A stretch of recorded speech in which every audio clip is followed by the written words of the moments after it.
Okay,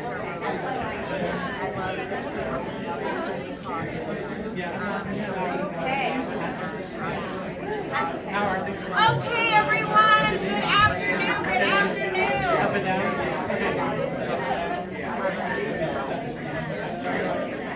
Hey!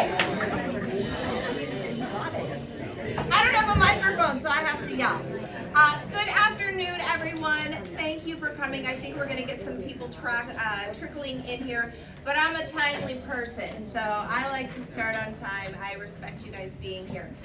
For those who don't know me, I am Tamara Reardon. I am with First American Title, and this is our second new construction symposium. You guys liked the first one so much, you said, why did you do it again? I said, okay. So we put together another one. So did anyone come to the one in September?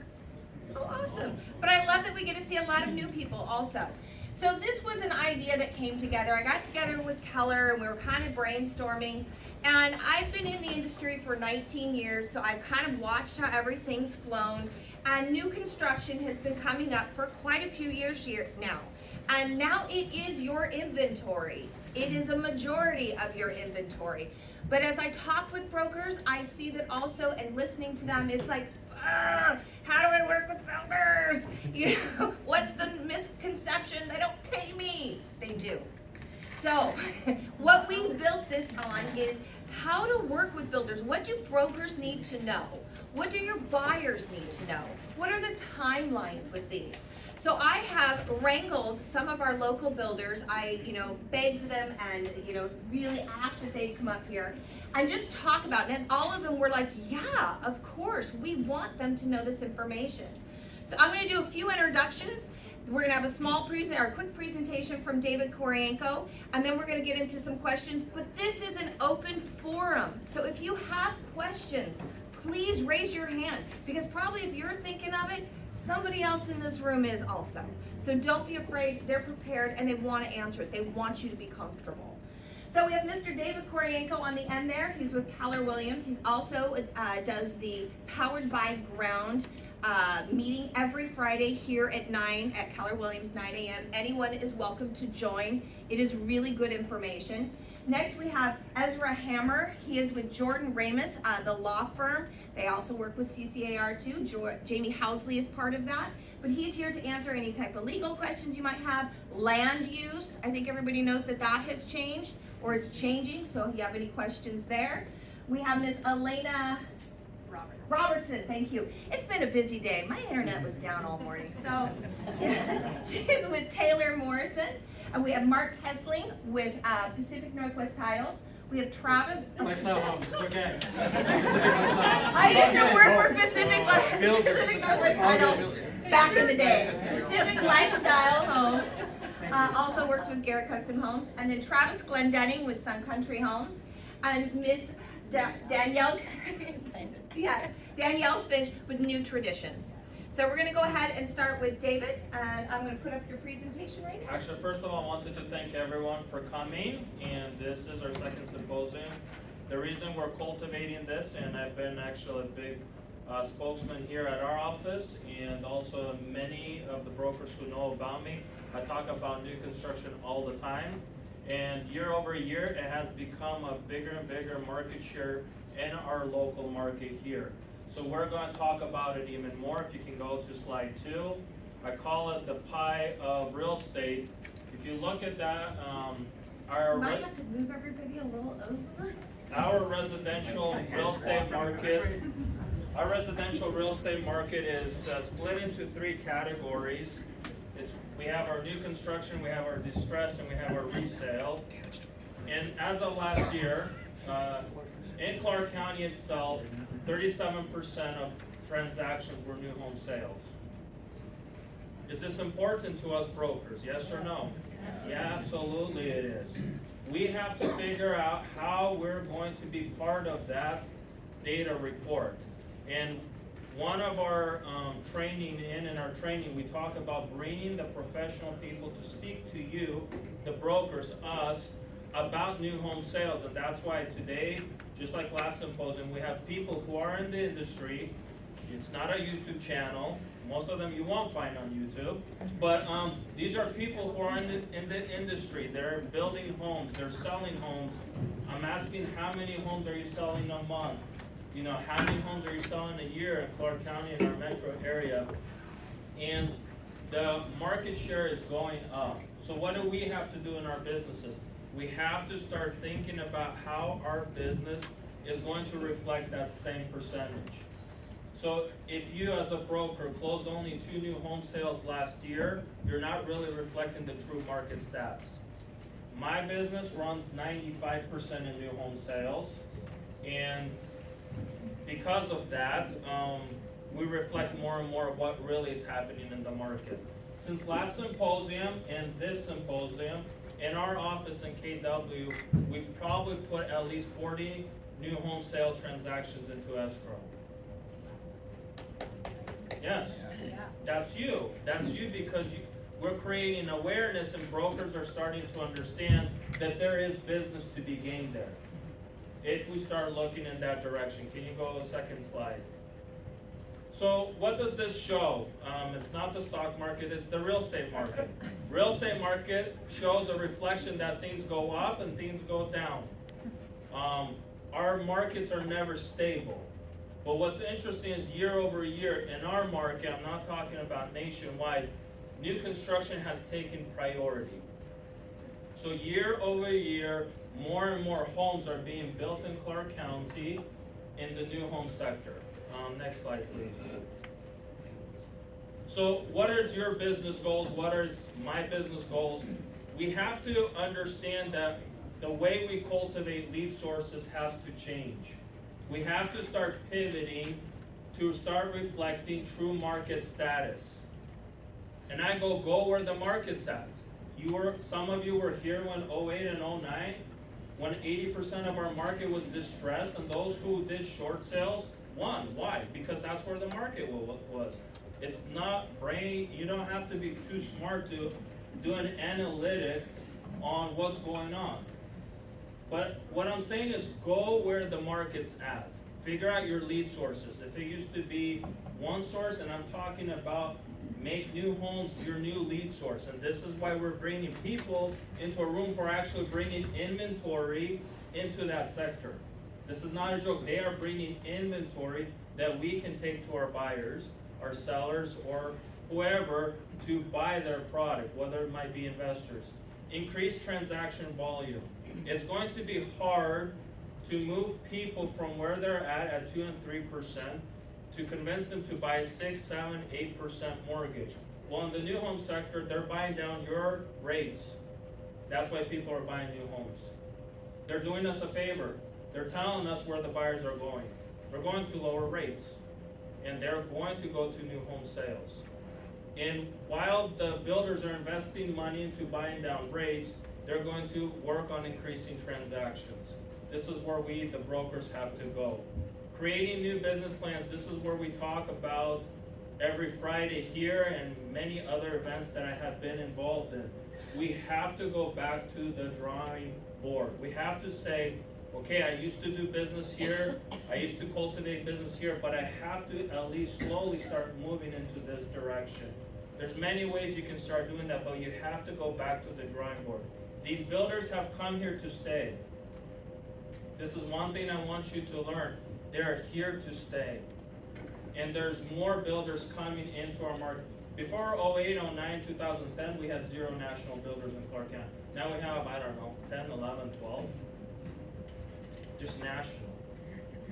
So if they're coming here, there's a reason. All the local builders are changing their model from building SFRs to starting to build ADUs and all of this. So what I'm saying is the waterfront's being built up. I mean, there's a lot more new construction building that's going on that we, the brokers, have to start engaging with. Learn to move with the market, stay ahead. Part of our Friday training is to bring as much data as we can through these meetings and many other meetings so you can watch where the market is going. And again, if 37% last year, whether it be 25 or 30%, 1 out of 3 transactions in Clark County is new home sales. What I say is your buyers and your sellers are visiting model homes. That's all I'm going to tell you. Your buyers and your sellers are visiting model homes. And the builders that are here on the panel, in the lobby, they're saying we are willing to contribute to brokers, but brokers don't know how to work with us. So most of the bigger builders, probably 50% and up, have brokers involved in their transactions. So they are paying out brokers. But we have to figure out how to meet our client and visit with them, go to these models. And one of the things I go, visit every model home you see. I stop by at least a handful of times just to check out the communities, the model homes. They're just as human as we are in there. Please, just visit them. Sometimes people are like, I'll just drive by, hopefully they don't see me. Some car dealer salesman or something. Come on, you're in real estate, go visit these people. They love to sit and chat about what they're building, how they can get you involved, what compensation programs they have for brokers. All of that is available. Next slide, please. How to get there. Slide before that. Networking. So networking is very crucial. This is why we create this. We're bringing the builders to you. You don't want to go to their model homes, we're bringing the model homes to KW. That's really what we're doing.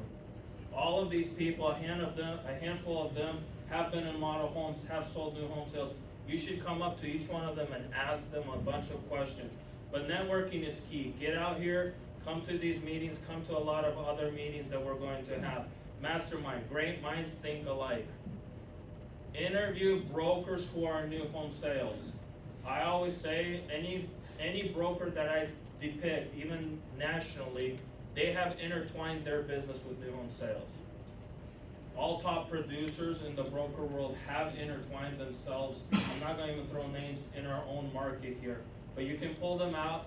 You can look at how much closings, and then look at their business portfolio. They have new home sales within their business portfolio. Increase your toolbox. There's a lot of things that help us navigate in resale. There's a lot of tools, data tools, sales tools. Talk to your title companies for data. But there's a lot of toolboxes that you have to start using to increase this. And knowledge is power. What you don't know, that's what you don't know. That's about it. You know, what you don't know, that's what you don't know. That's why if you visit a sales office, if you know about that community, if you know about that project, if you know about that builder, guess what? That knowledge will help you cultivate a transaction. Next slide. This is our training. You can come up, pick up that pamphlet, just go through it. But it's 7 phases of what education piece we go through every Friday. People are learning more. I say the 2% that you know, start applying it. And the brokers who have applied it in our office have created transactions, and it's amazing. But the transactions are there for us to go and get that business. Next slide. So come up to us. We'll be at the very far corner to your right. We are going to, or hopefully by the end of summer, we actually want to build a model home here at our KW office, so that brokers can come look at granite, look at cabinets, look at carpet and tile, get a little feel of what the model homes really are about when you go out there into the community. But we want to do more of this, and we will keep doing more of this, because there's a lot of opportunity out there that I think we're just not allowing us to grasp at. So that's all with me. Thank you. Thanks, David. And David really does have a wealth of knowledge when it comes to working with builders. So even just picking his brain or asking him questions, he's always available and willing to answer any questions from the broker's viewpoint. So thank you. So we'll just go ahead and get right into it. What does a broker need to know when working with a buyer or a builder? What is it that they need to be prepared for or think about? And so I'm just going to go ahead and throw that question at you, Mark. Okay. I'll take it. They just started. Yeah, we'll kick it off. First of all, thanks for the opportunity to be here. Relationships with brokers are key to our business. We love you guys. You're important to bringing traffic to us. and we embrace you. And I think the question was, do builders pay? Of course we do. We're going to continue to. We all pay probably a little different, but we're certainly, we value the relationship. So that's one thing you need to know, is that we value the people you bring to us. But we want to help supply that market demand. There is a huge inventory problem, right? I come from many different markets. I've only been out here for 5+ years now. But this is the last West Coast market where anybody can afford to buy a house. When you look at the West Coast and you think about an international airport, you think about cultural events, sporting events, this is it. And the builders that are up here on the panel with me are providing a lot of inventory. We want to work with your customers. I'll speak for Pacific Lifestyle and Garrett Custom Homes specifically, but you can be as involved in that transaction as you want, or you can be as hands-off as you want. You can hand us the customer, do the contract, we'll copy you in on the whole process, we'll walk your buyer all the way through from ground, house done in 7 months, 8 months, hand off keys, good to go. You can be part of that as well. So we're here as a full service solution for your buyers to make sure that they get the home they want in the price point they want, options they want, and more importantly, like school districts and neighborhoods they want. That's what's key, right? Yeah, I'll add to that. I mean, so I started in new home sales. I've been in the industry for 18 years between the Seattle and Portland market. I've been back in Portland now for 5 years, but I've done about 4 years here from 2010 to 14. So Taylor Morrison, if anybody's familiar with Polygon Northwest, we were a local startup builder. That's who I started with. Entry level, so we run a little bit different than Pack Life and New Trad and Sun Country. Honestly, we're more of a first-time home buyer, so we don't have the big, beautiful design centers and pick your own floor plan model. But again, to Mark's point, we're trying to bring product into the market that just quite frankly isn't available in any abundance in our market, whether it's on the Oregon or Washington side. But when I was selling on the new home side, and now I'm in operational leadership, I'm the division president for the whole Southwest, Washington, and Portland market now.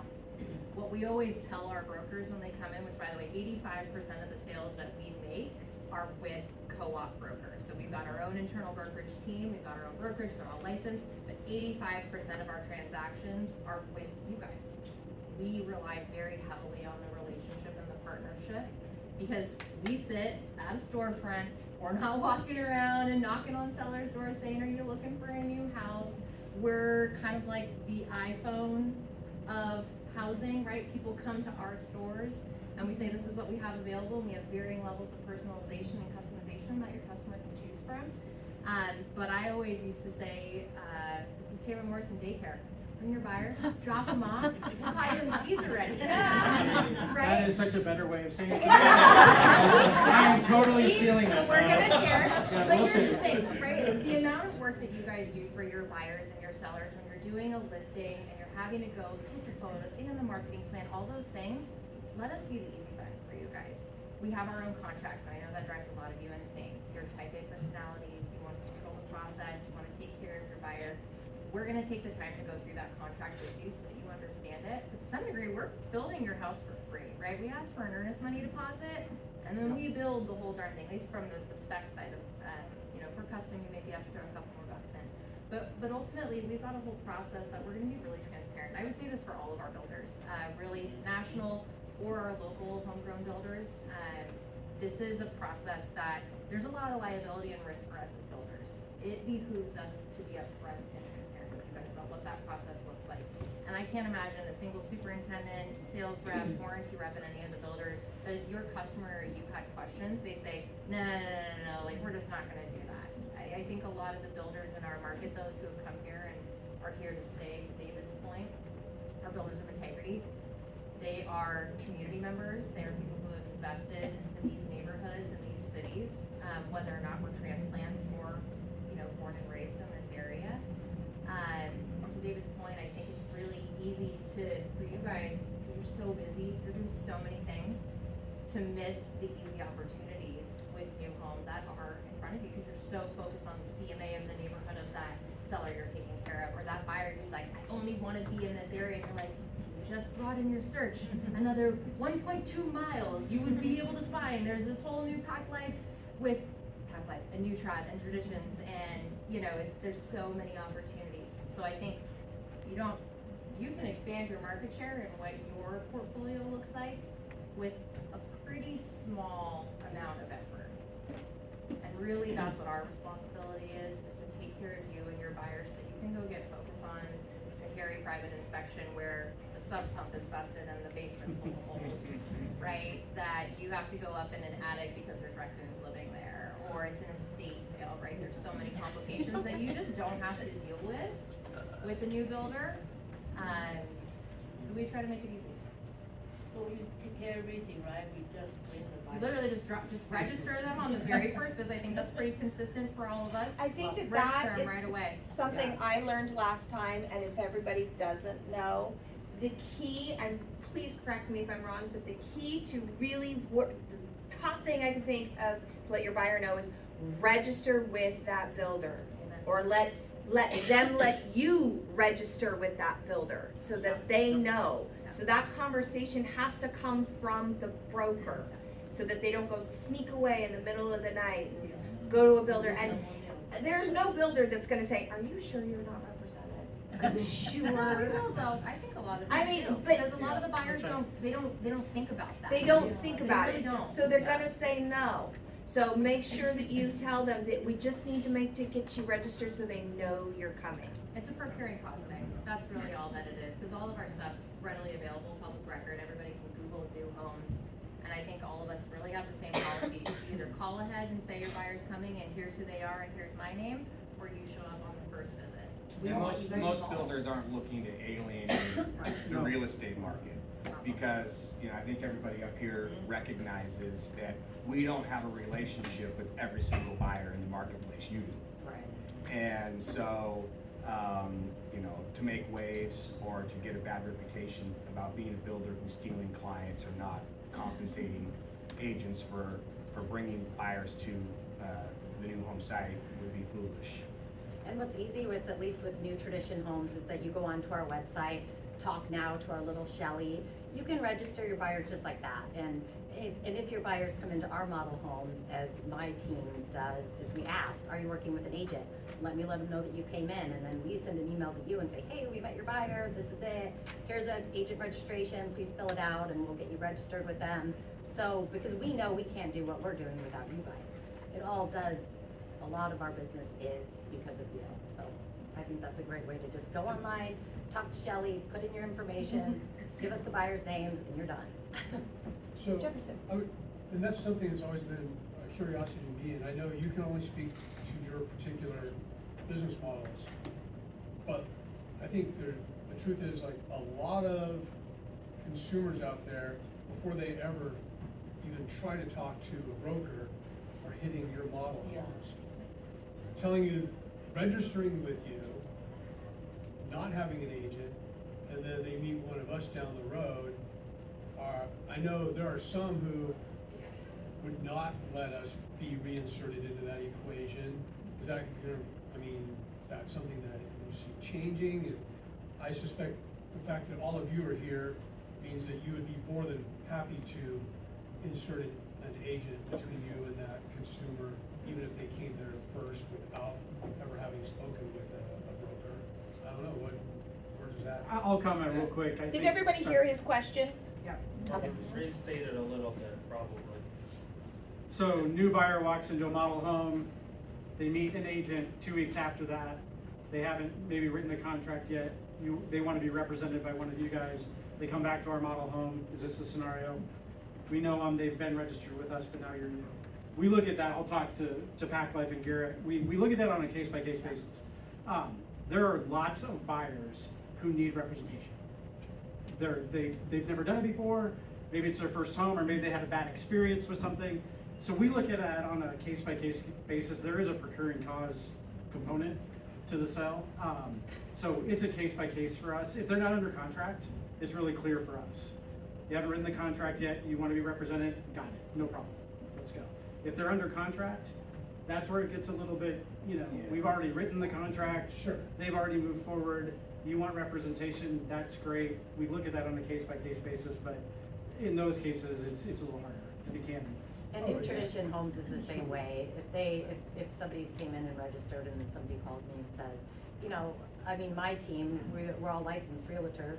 I've been with New Tradition for 20 years, but I did outside real estate. So there's no way we wouldn't want our agents with us to represent that buyer, if they're not under contract already.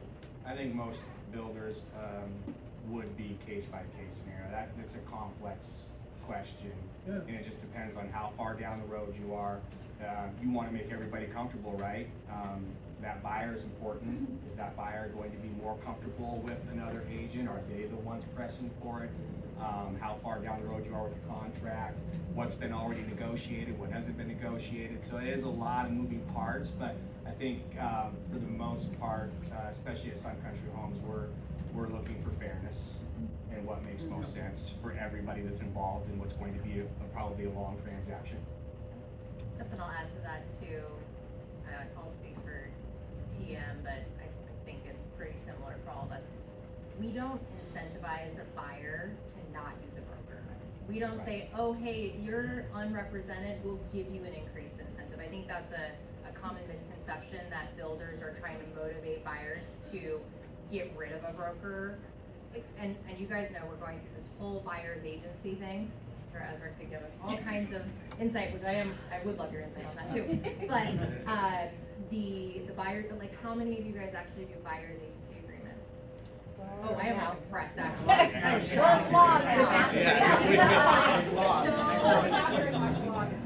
well, okay, so before, how many? Like a year ago. Okay, so let's people, but genuinely, right, it's not as often that we would have a buyer come in and say, I have a buyer's agent's agreement. And so I think there is this common misconception that builders are trying to cut a broker out of the deal when they do have the relationship already and they try to, oh, you didn't register. It's like, we're not incentivizing for that. And to be clear, I'm talking about from a standpoint of first starting to think about, Sure. hey, it's time to buy our first home, or it's time to upgrade, out of our first home, and before they even think about contacting a broker, it's really easy to be driving by a development and, hey, there's a sales office, let's just stop in, and I know when they go in, they're gonna be asked, what's your name, and hey, let's get you registered up and keep you appraised of what's going on, and then down the road, they start thinking about representation. And then I meet them and I sign them into a buyer brokerage services agreement, and they haven't done anything other than walk into the sales home. I would don't assume think at that point, that's a pretty easy, I don't think anybody's keeping a database of registered buyers that are unrepresented, and then 4 months later, they have representation and walk into the office and want to write a deal. I know that we wouldn't.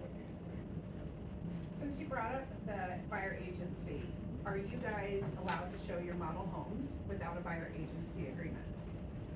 Yes. Yeah? It's like Yeah. a seller's open house. Okay. That's all it is, Okay. a seller's open house. Okay, so you're not signing those as they're walking in and registering? No, There's no we do dual, handle well, we don't do it. dual agency. So, I have a question. In general, the buyer or the consumer, they always think if they buy the house from the builder, well, cheaper than just bring the agent there.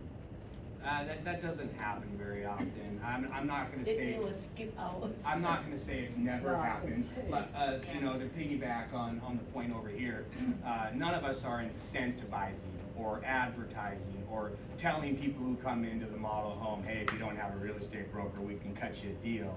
Like, no, that never happens. Has a buyer come into my model home and said, hey, can I cut a better deal if I don't have an agent? Yeah, that's happened, but, rare, very rare. And when somebody does that at Pack Life or Garrett, they come in and say, hey, can I get a better deal? So I'm not represented. It's no. It's no, yeah. It's absolutely no. It's built into our model. No, There is no incentive, So the whether same you're price. represented or not. I don't care. yeah, it wouldn't do the entire neighborhood any favors. it's a bit of a builder finance thing too, not to get like too into the weeds, but like where we consider your guys' compensation is actually not part of the builder profit model for the house itself. So they're two totally separate line items in our financial statements. So they're totally, it's almost like employee salaries and home building profit. Like that's kind of the easiest way to think of it. So if you're ever worried that we're It's costs. blurring, yeah, this is just an Costs. operational cost of doing business. We all budget, I think, for outside broker compensation, separate to the house. So that's where we're able to very honestly and easily say, we don't consider those two things together. Because in the past, I missed couple buyer they possibly remote to the builder. I've definitely seen buyers unfortunately say, well, if my broker won't give me their commission, I won't use that broker. I'm like, well, that's between you and your broker. Like, that's like, the builder's not going to, we're gonna pay your broker because your broker is entitled to that commission and for the work that they did. So we are, unfortunately, it's rare, but sometimes, I'll say it's more on the Portland side, they're like, hey, you know, maybe if you don't pay my broker, then I can just put, and we're like, nope, Yeah. we have the relationship with your broker, we have the relationship with you, you have your relationship. I mean, there's, because of the volume that we all are going to do and the length of time we all hope to be in this market, which is for the rest of our careers probably, we're not gonna go sully the reputation for any reason like that, because we're here to stay, as David said. I mean, we're trying to solve a pretty existential housing crisis in our market, and we want to be able to be builders that you guys trust, and you bring customers to, and you bring their families to, and you, I mean, we have buyers who have purchased single, you know, flat condos from us, and then they buy a townhome from us, and then they buy a small single family, and then they, you know, and they progress through because of the relationship. And we have repeat agents too, that they're like, this is easy. I will just bring you guys they'll be coming back on me. And we're like, oh, hey, Bob, you came in and John's still your realtor, right? And they're like, yep. We're like, John, where are you? You have not registered today, but Bob's here, and what are we gonna do? So. So when does the buyer's agreement kick in for new builders? Because you guys have your own internal team of brokers, right? So when a buyer comes in, at what point does your internal team engage with a buyer representation agreement versus when that buyer goes outside and they find representation down the line and at some point try to register with an outside broker? Well, for new tradition homes, we are licensed realtors, but we do not do dual agency. We will not represent the buyer whatsoever. We solely represent the seller. And we make that very clear to our buyer that they are not, technically not represented. Of course, we have duties as a licensed realtor, what our duties are to that buyer. But when an agent brings or comes in or calls, we have them fill out an agent registration, which it states what their commission would be, and that they sign it, and you're locked in with that buyer. Does that answer your question?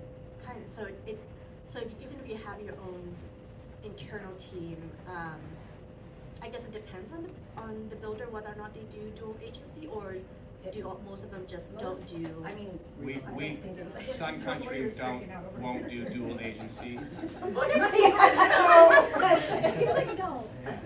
I think most wouldn't. Sun Country Homes does not do dual agency. I'm kind of two hats because I'm Sun Country Homes and then I'm also FBR Realty. So I'm the listing broker for Sun Country Homes. I'm not going to do dual agency. do you want to comment on that, Ezra?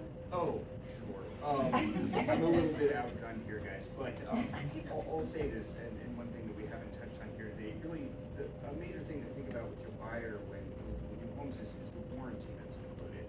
And this warranty is something obviously we won't get with existing homes. And so that's, because of that warranty, there's a strong disincentive for the seller to act in passing, representing both the seller and the buyer. So I would assume, that I think there's 15 builders here today, I would assume to a person they would not do warranties. We're just we aren't establishing agency for buyers in any capacity. So if a buyer comes in, we ask them if they're already in a buyer's agency agreement. And even if they're not, if they're just saying, I'm working with Jefferson, and maybe they just haven't signed the agreement yet. We're like, okay, Jefferson's your broker. Even if there's no contractual obligation between the buyer and the broker, we care about what's the intent of the relationship that buyer's established. I will say for Taylor Morrison, when a buyer comes in to register with us and they state that they have a broker, that registration is good for 120 days, and then that broker needs to re-register. We do recognize that in periods of time, people will be with one broker 1 year and then they take a break because rates skyrocket, and a year later they're with another broker. Doesn't happen that often, but I will say that for Taylor Morrison specifically, we have a 120-day policy for that registration. But again, it's not an agency establishment, it's just, here's who we understand is representing this buyer. Thank you. Thank you all. Appreciate it. Any more questions? on what a broker needs to know? Okay, anything you guys would like to add to? I think another question we had that came up is, when they have a client that comes in and has raw land, maybe wants to build a custom home, what is it that is the process, or what should they ask their buyer or their seller, I guess their, who wants to build, their client, what can you add for that to them to kind of know next steps? Well, New Tradition Homes has a legacy, it's called the Legacy Program, similar to their custom homes. But we, if an agent has a buyer that is looking at a piece of property, you tie that piece of property up by a feasibility study, and that gives New Tradition Homes time to evaluate that land to see what the cost would be to build a home on that piece of property. And then we can put it all together as a purchase price to be able to have that buyer be able to move forward on that piece of property. So Garrett does the exact same thing, so I like what Danielle said, but oftentimes you guys might have a buyer who wants to build one of our homes, but they have the plat. Maybe they inherited, whatever. We have a site development manager in-house. So if you have a client that outright owns the land, they're under contract on the land, or maybe they just found it, you want to engage us early, we will help walk through that feasibility study while they're picking a home plan too. So there's two things going on at the same time, picking the home plan and options. We're going through that feasibility to understand what it's going to cost to get that house on that plat. Lay it out for the customer. Here's your site cost development. Here's the cost of the home. Put them together. Here's your total cost to build that custom home. Yes or no? At that point, we're in an agreement with you. We call it a construction deposit agreement for $10,000. Fully refundable if those numbers don't work out. So we have a land site development manager 100% dedicated to just our projects. And so with that, would we be, if we brought you in as the builder and everybody agrees, would we be compensated on the Everything, the house and the land. Okay. Unless they already own the land. Unless they were. Yeah, if land was Right. flat out, but if they're purchasing it, we do the same thing that Daniel, we put it all together, it's finished. Do you guys have the lenders for that? We have some trusted partners that are really good with construction products, so we can make some recommendations for sure. It would be, construction loan. Okay. And does that include talking to the county and dealing with them so that the buyer doesn't have to do that at all? For Go New ahead, Daniel. Tradition Homes, yes, yeah, we have just one person that specializes in this program too, and yes, they call for the impact fees, they call for the site, they call for sewer, septic, what So the kind of buyer can septic tell it you, this is needs. what I wanna do with this, Yes. with this plot of land, and then you go to the county, Correct. can we do this as part of the Correct. feasibility So study? it is very easy for the buyer to be able to be Yes. like, here you go, New Tradition, here's this, what do I need to do to be able to build this house on this lot? We will do a full site evaluation. And I think Are that those does the fees same broken thing. down for the buyer so they can kinda see Line what those itemmed out costs? for you, Yeah, okay, yes, that's yeah. great, that's nice. And just like we do the exact same thing, it's a start to finish deal, super transparent.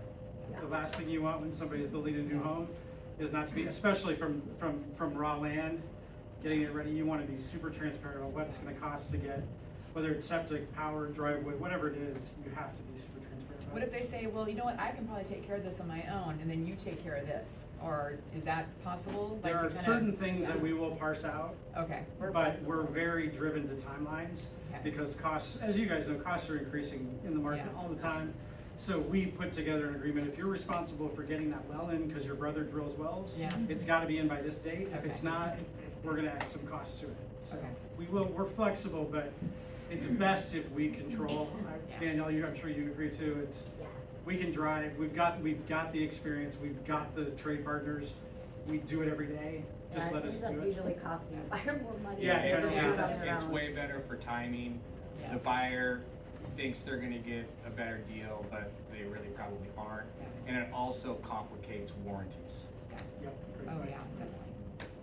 If somebody was buying land today but not ready to build on it for like a year or so, would you still be willing to work with them through that first steps of the process? Or do they have to be ready to build right now? We will go out and do kind of an initial, just high level, like here's where it's at, here's what we see around it, and give you an idea of what we think some costs will be. I'll give you one piece of advice as realtors. If you got somebody who's gonna buy land because they wanna build out a house in the future, do not purchase that land unless you get a perk test done for a septic. What Or- test? Or a perk test. So that's And the the one legal piece lot of it. determination. Yeah, and that too, yes.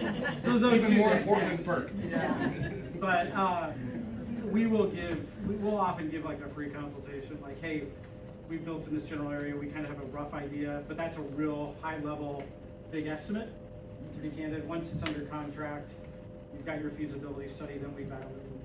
And on land, we usually say about a year for building. I mean, we could build a house in 6 to 7 months, like in our subdivisions, but when you're dealing with land, like all of that kind of stuff, it does take a longer process. So it does take 9 to 10 months to get that home done with a separate piece of property.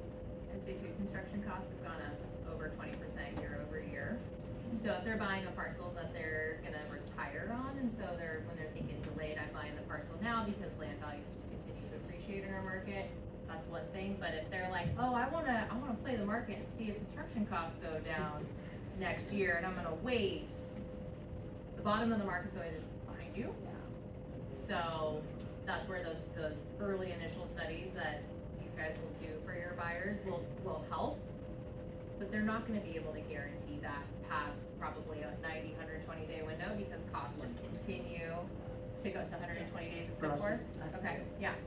So it's, to some degree, they have to be ready to spend the money, and or they're gonna need to figure out construction financing on the lot that maybe they're not closing on it, because once they close, then they have to start building and get their draws and all of those things going in a certain period of time too. But construction costs, and this is from an affordability standpoint, is one of the biggest obstacles I think we as builders are facing right now, is the commodity pricing. Lumber, copper is about to probably become an issue for us.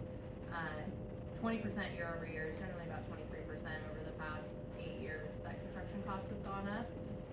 And while our land values, land has gone up, land development costs have gone up, vertical costs have gone up, home prices have gone up, but not to the orders of magnitude that all of the land basis and vertical costs are. So we're kind of taking it in the shorts these days, especially as we're subsidizing interest rates, because we do recognize, I think Debbie, I was talking to, we're selling interest rates, not homes right now, in new construction. That's what we're actually selling, and it just happens that the houses are beautiful and have a warranty, but we're selling payments right now. That and inventory, right? Yeah. Because, you know, if you have a buyer and for some reason they don't wanna look at new construction, I mean, I really do believe, maybe I'm biased because I'm in new construction, but I really do believe that that buyer is doing themselves an injustice, because they're basically saying, I don't wanna look at a third of the market. I'm gonna narrow down my already narrow choices even more. So, it's really in their best interest and your best interest to make sure that, new construction is part of the conversation. So it's interest rates for sure, but it's also inventory, and it's not gonna change anytime soon. Well, and beyond that, it's 30% for inventory, but it's purchasing power.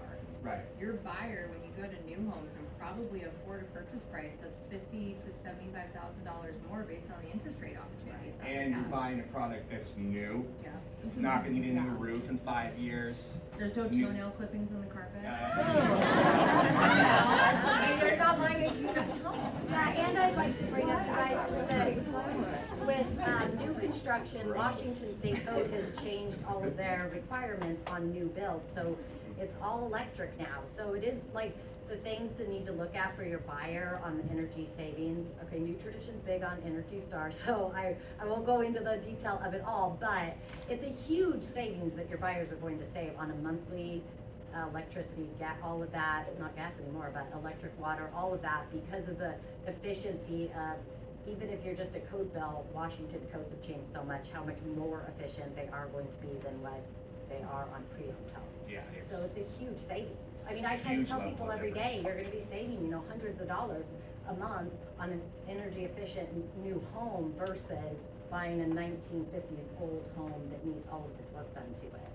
Even in 1990s, even in On top of the monthly payment. even in early 2000s. Yeah. I mean, the codes have Gone just up. tripled, quadrupled just in the past few years. Well, if you don't know, we just had a code update. Yeah. So anything being built today, effective March 1st? Yes, Mhm. yep. Everything is under brand new code. And that's the 2018 code. So we're late, but. Let me just rewind a little bit to your point on purchasing land, because I think this is important. You are gonna have buyers who come to you with an asset they want to partner with a builder. Make sure they go through the steps of getting a lot confirmation. Make sure that they understand what they're building on is in fact what they want to build on, can in fact be built on. I can't tell you how many calls we get from folks who are heartbroken because they purchased their ideal plot of land. Fast forward a number of years, they go to build on it and they're told, I'm sorry, this is farmland. I'm sorry, you're gonna have to pull sewer line 1,000 feet. It's gonna cost you an arm and a leg. I'm sorry, it was created illegally, Correct. after growth management laws Correct. went into effect, and nobody did anything about it. Correct. It's like. It's like that's happened to you, Travis. Are we And getting a little? especially if your clients are buying land in unincorporated Clark County. If you're in a city, it's a little bit of an easier process. A to B, you can probably get there relatively reasonably. If you're in the county, really stress to your buyer the importance of going through the process to determine what you want to do can in fact be done. So what is that process and how quickly can it happen? Right. When you're in a competitive situation with a piece of, and one of the things David talks about in Party Mornings is that by the time something hits the MLS, Sure. all the smart people have already passed on it, right? I mean, all the insiders have passed on it, right? And so, by the time that piece of land hits the market and my client sees it, well, they're not the only ones seeing it. We might have to make a decision who. So how quickly can that process be done, and where do you go? Yeah, I mean, start with the easy stuff. So a lot of the information is available online. You Google Clark County zoning. The first thing that's gonna pop up is an interactive map that's gonna allow you to put in an address. You put in the address, there's a bunch of colors that are gonna pop up on the map. If any of those colors are tagged with anything related to farmland, it's a major red flag. It means you're gonna have to dig deeper. You're gonna have to speak with either a builder, an attorney, an engineer, somebody that has that experience. You can identify red flags just by looking at publicly available data. Publicly available data that will take you less than a minute to search for. If the land comes up and it looks zoned appropriately, there are layers that you can look at on that public map that look at things like sewer, water, right? These are basic requirements that a lot is going to need in most cases, and you'll be able to tell if it's close or if it's far. Just a rule of thumb, you don't want to be dragging lines more than a couple of 100 feet. You don't want to be dealing with topography. And if you do, the seller likely understands that and has priced that into the land. I would And to say. piggyback off you, a feasibility study, if you find a piece of property that this buyer just is in love with, and you do a 30-day feasibility study and notify your favorite builder, and say, like, look, I need this done ASAP, or can you please get this information to us as quickly as possible, then you do get that piece of property locked up with that feasibility to be able for us to do the due diligence to make sure that it's a buildable piece of property. Just to, like, contract-wise, most builders have the same about feasibility law. Most developers, I call it the industry standard, right? So an industry standard for home inspection is what, 10 days, right? So within 10 days, you can get your home inspection done. Well, the builders, the developers, they have their feasibility standards that's pretty standard in the market.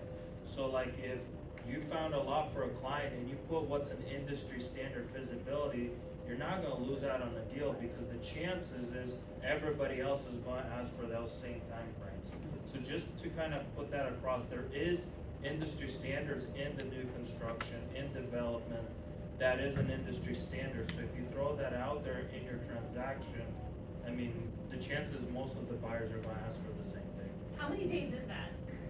You could, I mean, usually 15 to 30, we would love 30. Yeah, we should, at 30, I think if you're buying vacant land and it's in unincorporated area, it's a minimum of 30. And when that 30 days comes, you might need to ask for an extension and explain why. And to piggyback and answer a little bit more thoroughly, like if you buy a lot in unincorporated Clark County and no legal lot determination has been done, but you're lucky enough that it is a legal lot of record, you can still probably add 6 months to your building permit process.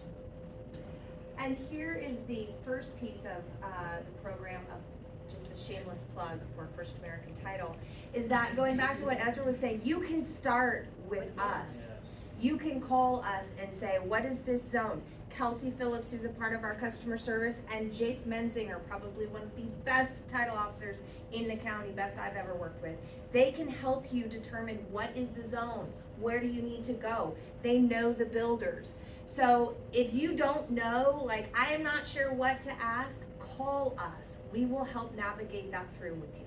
So that's what we're here for. We have all the players. So that's just the first plug. More to come. That was a good plug. I like Thank that you. one. Thank you. Good timing. I did want to, Ezra, just put a question since we're on land here. I know last year we had some new land laws go through. What they look like in Clark County is still unsure. So, but I think that it is important that if you don't know, that one, that you have a contact to ask, but they have changed. Do you want to touch on? Sure, I'll do really high level here, because you got some great resources. But, just at 30,000 feet, the county is engaged in a process to update their comprehensive plan. They're required to do so by state law every 20 years and can do an interim look every 10 years. As part of this look, what the county does is allocate both a housing number and a jobs number to each city within the county. So, Washougal and Camas and Ridgefield and Battle Ground and Vancouver. And as part of this process, the county decided to take a very specific approach. They wanted to de-emphasize the growth of urban growth boundaries, and they wanted to emphasize density and zoning. And so as part of their allocation process, which just concluded 2 weeks ago, they gave to each jurisdiction not only a number, but also sub-numbers within that speak to certain housing typologies. And at the top level, the county has said to the jurisdictions that approximately 17% of all the new homes that should be built in the next 20 years should be single family. A similar number should be what they're called middle housing or townhomes, kind of new typologies for single family. And then the remainder, or about 50%, should be apartments.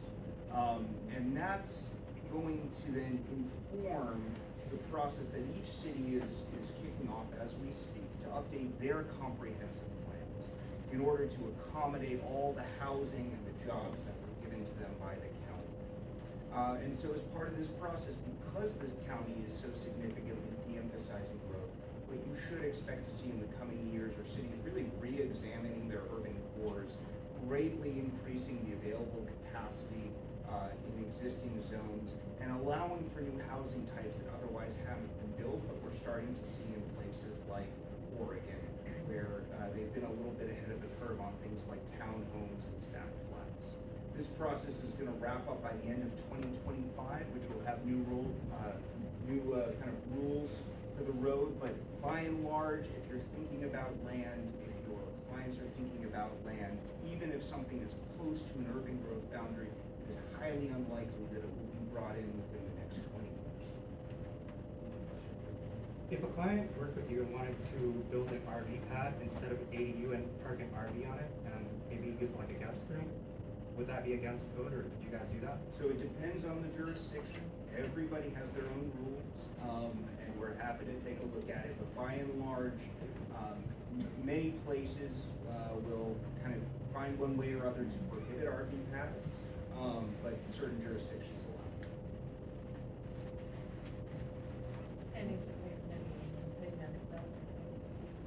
Great point. Lots of layers. So you just mentioned HOAs. Always check your HOAs. The HOAs set up a whole host of regulatory framework that is going to exist outside of the city or the county. And depending on whether or not the HOA CC&Rs are still valid, many of them still are, those are going to guide what your client can and cannot do on their property. I just don't need to be convinced that it's easier to let but like from personal experience, the thing that is limiting that clients like bigger homes is because a lot of them are looking for primary income homes or one story, and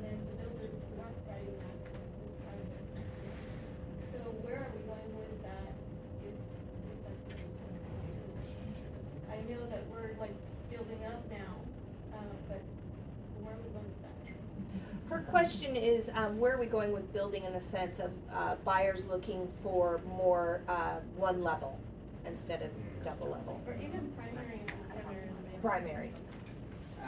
I mean, I blame the county.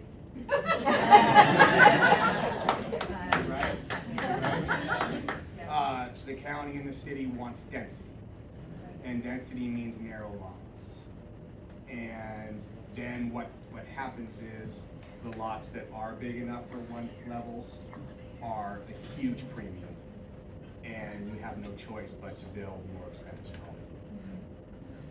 And I mean, that's a real simple answer to the question, but that is a major issue in building affordable one-level homes with primary on. I think it's two things, so two questions you had. So primary on the main, I'm assuming including a bathroom on the main as well, so you can do kind of the full downstairs living and then the single level component. So at Taylor Morrison, we've been doing quite a bit of product research in Wolf Park County and in the Tri-County area on the Oregon side. And narrowness is a big inhibitor for that, but where we have the ability with depth, we've been trying to find ways, and I know both Nutrac, Garrett, and Packlight have bed down plans the same way that we do as well. So I think that you're gonna see from a lot of the builders in this area, I would say, maybe I'm showing my cards too much, but primary down, primary bath, deep backyards, and covered patios are kind of the main things that we're hearing from consumers. And we spend a lot of time at Taylor Morrison on research for that, and actually we have a broker panel that we have as an invite opportunity for brokers to give us feedback on what your buyers are looking for, and we're using your expertise to help design the new products that we're bringing to market. So I think we're all trying to find ways to create that, well, to fill that need for the buyers out there in an affordable way. I will say one of the common misconceptions with the single story, I can't tell you how many calls we get like, what are your building ranch plans? Where's your next single story? I honestly, and you guys shake your heads if you agree, but what I feel happens is a buyer says, I want to buy a single story home, and because it's not a 2-story home, they believe that they should pay half as much for it. I'm dead serious. I'm like, so here's the thing, and this is back to builder finance. A bathroom still costs the same on a single story home as it does on a top floor. A bedroom still costs what a bedroom costs. A kitchen still costs what a bedroom costs. But the difference in where are all of the utilities, the roof is the same, but we have half of the square footage to do a price per square foot calculation on in order to get us to not losing money on that house if we were to sell it at the price point that the buyers are hoping for. Because the foundation is more expensive. A lot of the costs are just more, just more. Yeah, for a it's single, more expensive. yeah, and especially because we've got narrow, relatively shallow lots with crazy setbacks, wetlands, public utility easements, encroachments that we can't go into. It's a very limiting factor from a county perspective to start, but also just of what we're able to do if costs are continuing to increase 20% year over year. It's just really difficult to build a ranch product in kind of the urban core or even the suburban areas, right? Kind of that blend between the suburban and urban areas.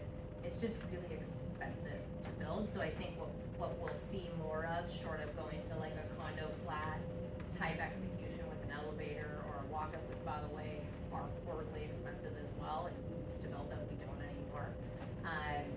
But we're gonna be trying, I think, all of us to incorporate, and I know we all have it in our plans now, floor plans that are 3-bedroom, 4-bedroom plans, but that there's a bedroom with a full suite type situation on the main level to try to meet that need, because we do recognize consumer segments are changing pretty dramatically in our region as well.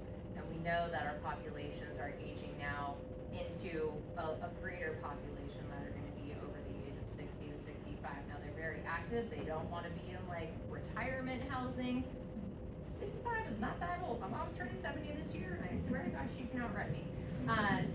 So our clients are looking for product that still serves their needs, but allows them to age in place, because they're not gonna be buying 3 more homes over the next 2 to 3 decades. So I think we're trying to answer that need. Creativity. It's gonna take a lot of creativity. Yeah. And to piggyback what you guys are saying is, and I think all of us are in the same boat, but we don't have all of those on the RMLS, so we don't have every single floor plan, every single lot, every single neighborhood listed in the RMLS. I mean, at least I know New Tradition does it, we just don't have the capacity to do that. But calling us and asking us, we can get you all of the information and try to find the best fit for you. This We is the all have our model home. designer homes or our spec houses listed on multiple listing service, but we have so much more that we could offer all of your buyers. You just have to pick up the phone and call your local builder. and Well, I get think that if we don't have information. it, we'll tell you who does. Yeah, Because exactly. I'll be like, yeah, Pack Life's got one across the street, I'm not doing a single story, but they are, like, give them a ring. I mean, we all know what everybody's offering, that's our job, is to know our competition. So when we can't serve, we're trying to help serve a housing need, so there's that. So, I'm sorry. I'd like to know, is daylight range cost more than range? Will you be, on the building cost? Daylight range is. Daylight range? Yeah, Yeah. that's the story. Remember when Ezra said topography? A lot of foundation, a lot of excavation Lots of- costs. Yeah, they're Cost more than a range. Yep. Can I make one comment about the single living or primary and the main? I mean, we all have plans for that, but The primary will be on the main. we do, yeah. But back to just that single level need, I've noticed a shift in this market to multi-generational stuff. Yeah. So, I mean, that's where a lot of people are going, where the kids are working, they can build the 2-story, you got a multi-gen suite on the main floor of that home. Not to play our cards, but we just launched a new ADU product for our Garrett acreage buyers. It's an 800 square foot house with a single car garage, all one level, just for mom and dad, or aunt and uncle, or the teenager you can't stand that you want to kick out. Or the adult, yeah, maybe that's where I would probably live if I was in that house. It's detached, yeah. So we have multi-generational plans where you got a nice like little kitchenette, bathroom, suite for mom or dad in a house that maybe the kids are up. And then we've got this new ADU plan. So we're trying to get creative in those ways too, because to the point, land is expensive. And to build a primary on the main with 2 bedrooms, 2.5 baths and a den, which is what everybody wants, and they want a 3-car garage too. It's the wide plat that is hard to find, and it's limited, so price is going up on those. Yeah, it will help the kids because the mortgage, yeah. But There's a lot of that going on. together is not good. Daylights are awesome, it's my favorite plan, they're just expensive to build. I agree. Yeah. I have a question, piece of advice, guidance, because I'm getting ready to jump into this. The people that I'm working with, they have an idea of a specific type of a house they want, custom house that they want. Should I have them start talking to the builders first, or should they start looking at the land first? Builders remember the land, or is that a crazy question? That's a great It's not I mean, I'm a builder, so I feel like I'm answering the question because I do think going to a builder first, if the builder has a plan they like, they're familiar with the builder, they like what they offer, because somebody just said it.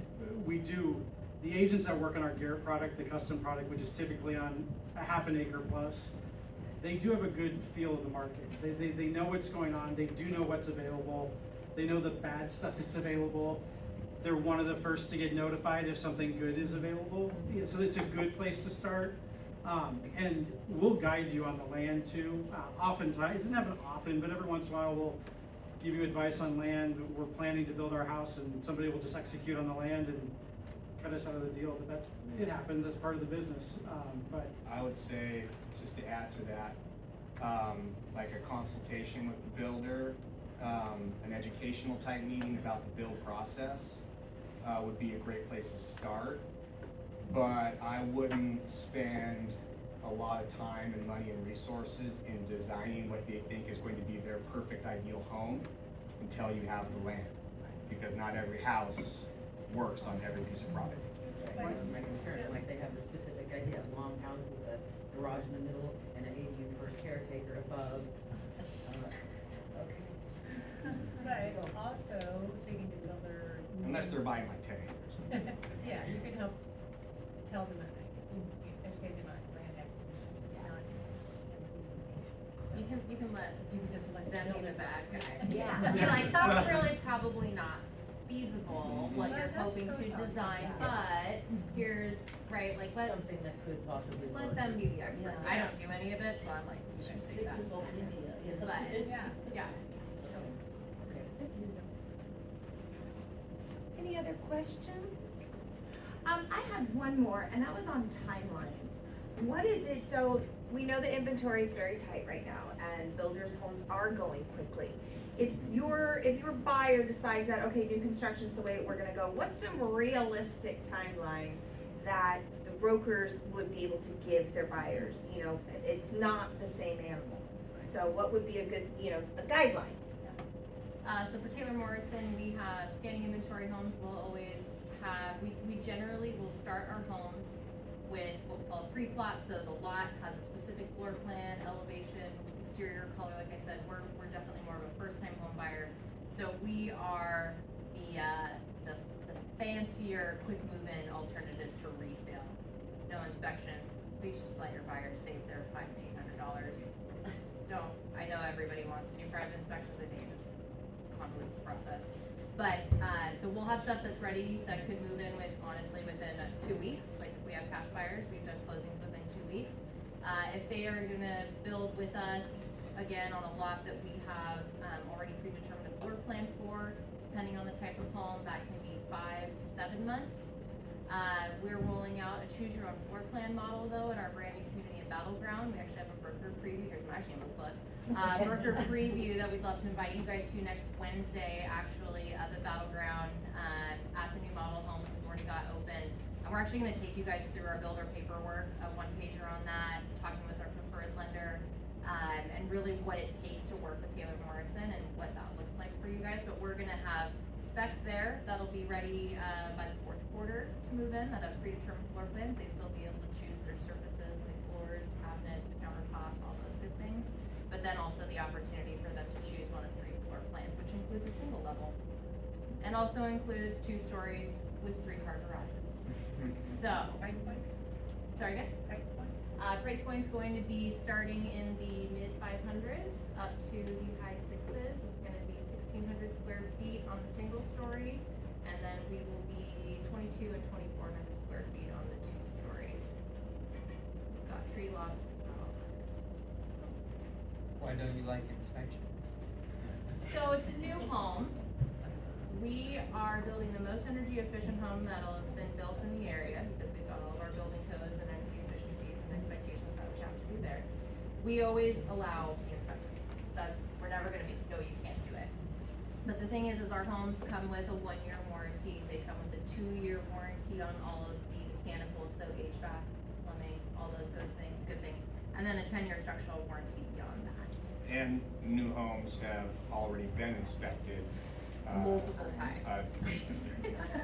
Countless times. Yeah, exhausting amount of throughout times. the entire process. In order to get a certificate of occupancy, where the city and or the county, depending on whoever the managing jurisdiction is, they will Every not step of the way. let us Foundation, move forward. framing, electrical, plumbing, every step of the way. So typically what we encourage our buyers to do is they ask us, hey, should I get an inspector? Or, you know, if our realtors are asking us, we'll encourage them to actually wait to get the inspection towards the end of the first year that they're living with us, because the home, it's adjusting, right? It's living and breathing, and so then when we're coming up to the warranty period, they've got the inspection, we're able to address that with our warranty team to rectify any issues that we see from the private inspection. So that's one place. Again, we never tell people they can't. It's in our contracts that they're allowed to do a private inspection. There's no contingency created by it, like you would see in a traditional purchase. But I would say 9 times out of 10, it's a paint touch-up that ends up on a private inspection, because we're going into crawl spaces and making sure that there's no standing water, right? There's just, and again, I think any one of us would be happy to take you guys through like behind the walls kind of stage of construction training, and maybe that's something that we talk about is bringing you guys out, and we would be happy to show you what our construction processes look like. Because there's so many things that we do that add value to the home that you guys will never see, and your buyers will never see, because of our codes, because of a lot of the best practices that we all have developed over the 20 to 30 years that we've all been building in this market, which is hugely different from a climate and air quality control perspective as well. So yeah, so build times for us, you can move in as quick as 2 weeks, or it could be up to 7 months depending on which stage of construction you purchase. Do those 210 warranties stand after resale? Like if they've sold in year 1? Yeah. Does that 2-year stay with the house. It's transferable. Yeah, so like New Tradition, we have a New Tradition covers your house for 2 years, and then we pay for a 10-year structural warranty, but a lot of the warranties that you're getting, like the original home buyer gets a lifetime warranty on their windows, the roof has a certain year, 30-year limited lifetime warranty on it, the hardy plank siding has a 50-year. So yes, each individual product has its own warranty, and then the builder warranty for 2 years, and then the 10-year structural warranty at least 5 So you just said those specific warranties though stay with the original, or only for the original owner? Some. So For the specifically, manufacturer like, the question, warranties. let's, Correct. for instance, the roof starts leaking year 3 and it's been resold. What happens then? Technically, I mean, the homeowner would be responsible for that unless it was something that the roofing company had done or the builder had done. That is one great thing about working with the local builder. You could call our warranty department and we will come out and assess that for you to see if it was something that was done. Have you had that happen? Well, it's This sounds like it might be from Bill. Yeah. I mean, a lot of that, the homeowner's insurance binder covers even on year 2 or 3. So a lot of warranty questions that we have received, I mean, sometimes, you know, most of the time after year 1, the homeowner's insurance, and again, I mean, we have snow now, we have freezing rain, we have other weather stuff patterns that have changed, but I'm just saying that a lot of the home insurance binders, they cover a lot of that too. So I think it depends on the tiers of the warranty that you wanna go ahead. So, you guys only build in Vancouver or you build in other, only Vancouver? Well, for Taylor Morrison, we're Clark County, Multnomah County, Clackamas, and Washington County, so we're in the 4-county area. just try. We're kind of all over, we're all over Washington and Oregon And Pack Life is as well. We're from Kelso down to Beaverton, Tigard, Hillsborough area, so we build in all the markets in between. Sun Country focuses on Clark County.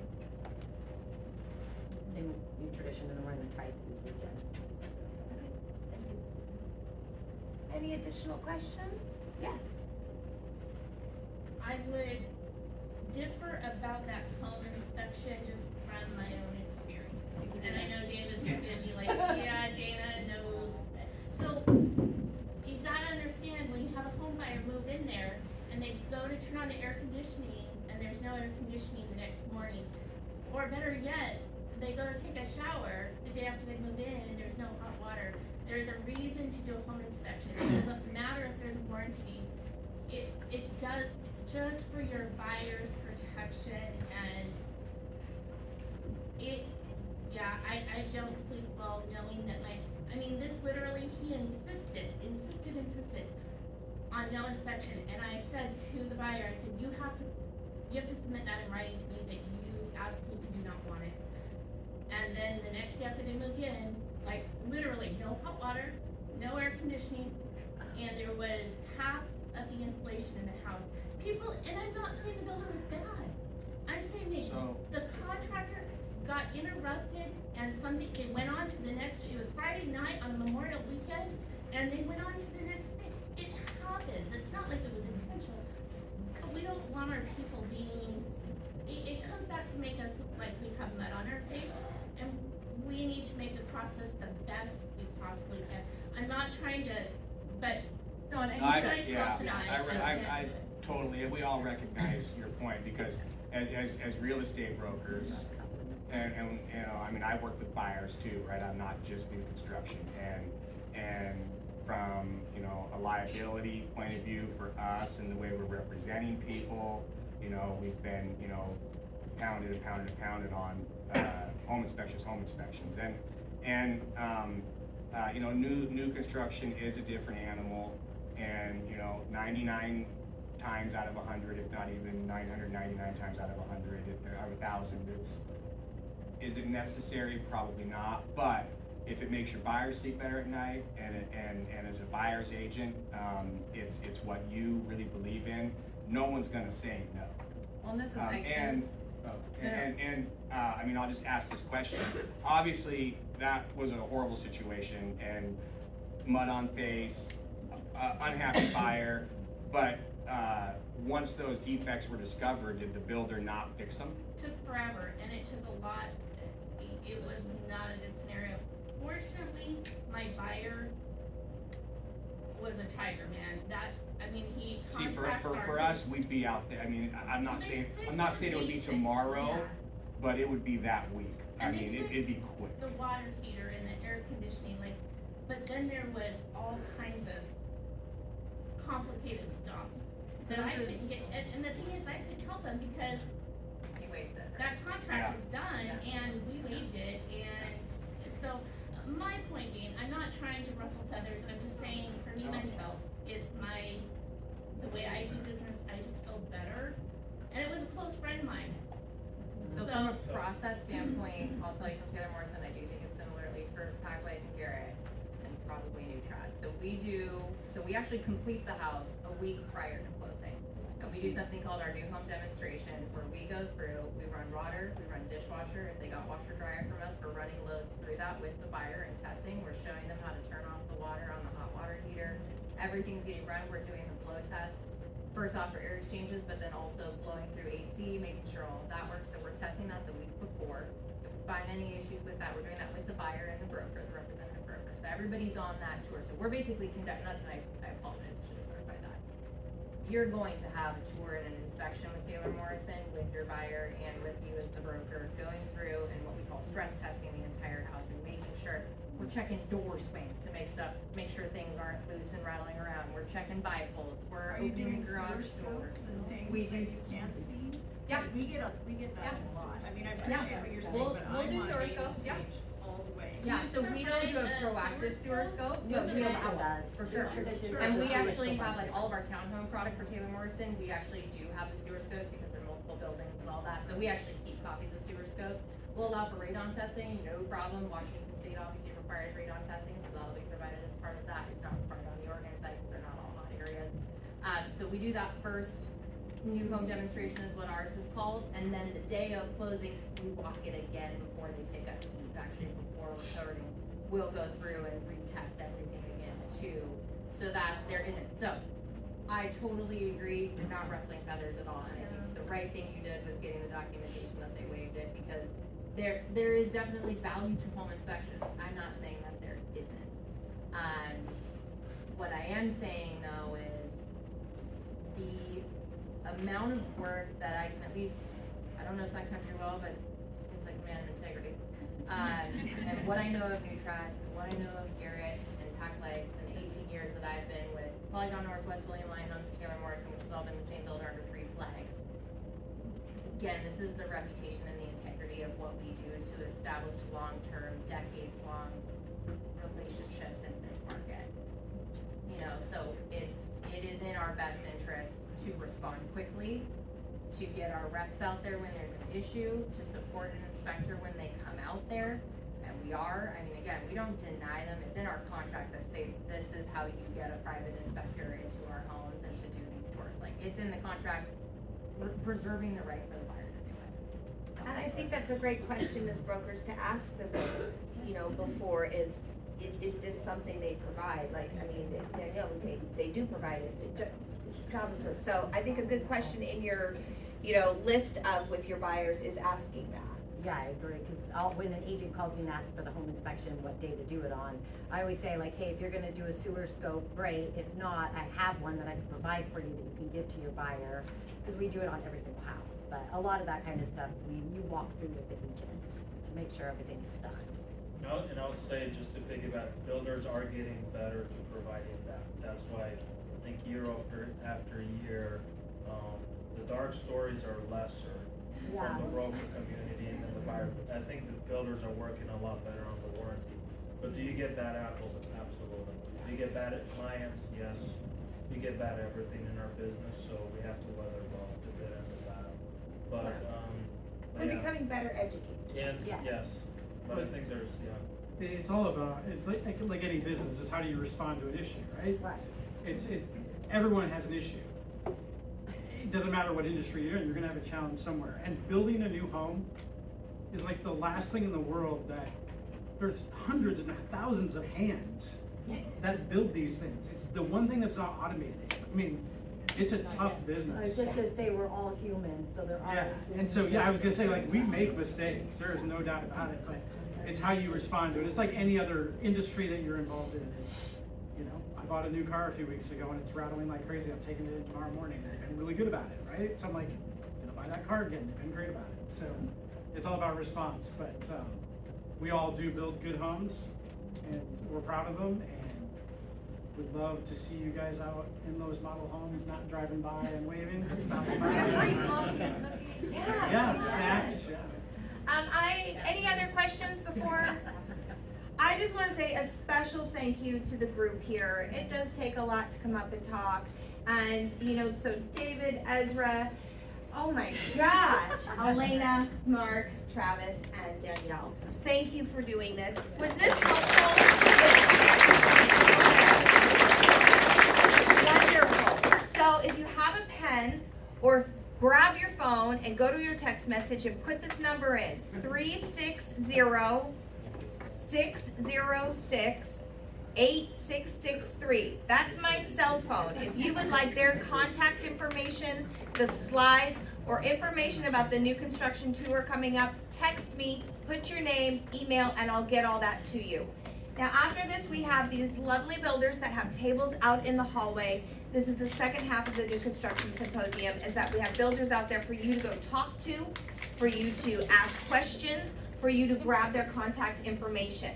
And if you enjoyed this, here's your second plug. First American Title put this on for you. This is something that I'm passionate about and we're passionate about, and we are doing new construction, so we can help you with that, builders. But if you have questions, please let us know. If you haven't used us, please, if you enjoyed this, say, you know what? I think I'd like to give First American Title a try. Gosh darn it, I really do. So I'm gonna put their name in that listing, or I'm gonna try as a buyer's agent to get it over there. We'd love to close with you. So please head on out to the lobby, go see those builders and ask your questions. There's food and beverage on the back, and we'll see you out there. Thank you guys.